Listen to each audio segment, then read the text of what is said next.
My man Czar make tracks like this.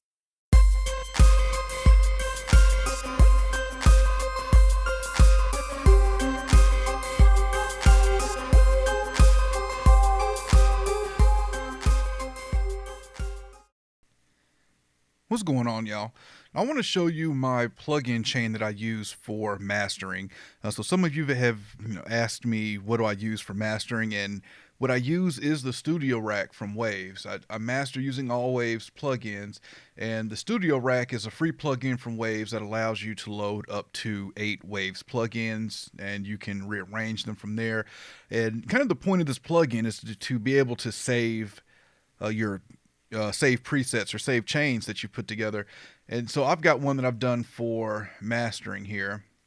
And I'm not going to go over how I use each one of these plugins. I'm just going to more so tell you how I use them. So here are the 8 plugins here, and if I need to switch one out, I will, but for the most part, these are the 8 that I use.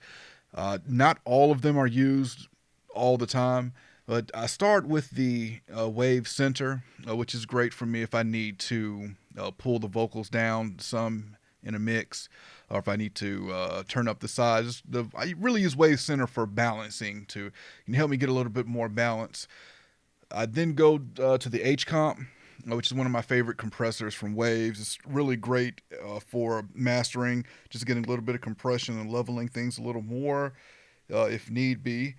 Now, the C6 for some multiband compression, if needed. This is one I don't use all the time, and if I don't use something, I just bypass it. But a lot of times I'm using multiband compression when mastering is to help bring down the level of a snare drum that I feel is just popping out too much in a mix. From there, the Waves HEQ. So this is a really broad stroke EQ. I like it for adding some high end if I need to, adding some lows if I need to. It also does mid side, so if I needed to do some mid side, this is a great EQ to do that in. From there, Waves Vitamin, just adding some harmonic content to the lows, sometimes the high mids if I want the vocal out forward a little more to get it to cut through some. This is a good choice for that for mastering. Then the S1 Imager, I use this to add some stereo width to the mix, and it's pretty self-explanatory there.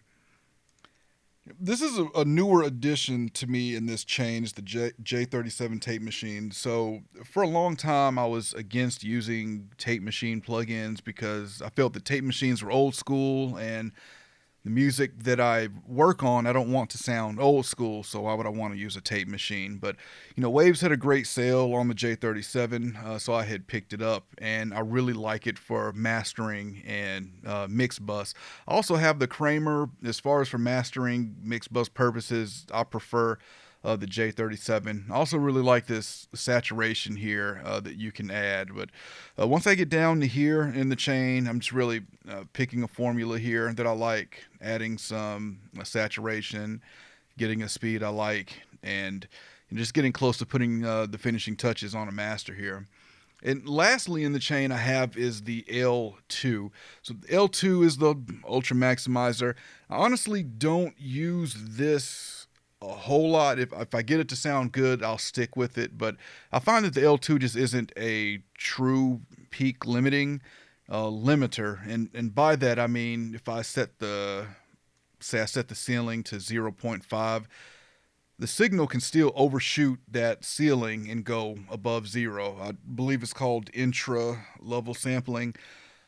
If that becomes a problem for me, I switch over to I'll say the one thing that's not a Waves plugin that I use would be just the stock limiter from Studio One that has a true peak limiting, which means absolutely nothing will go past 0.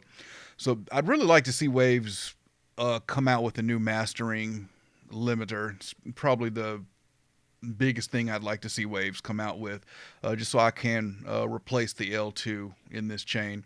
But any questions, comments, let me know. Again, this is the mastering chain that I've been using since last year to do my masters in Studio One. But questions, comments, let me know, and I'll catch y'all next time.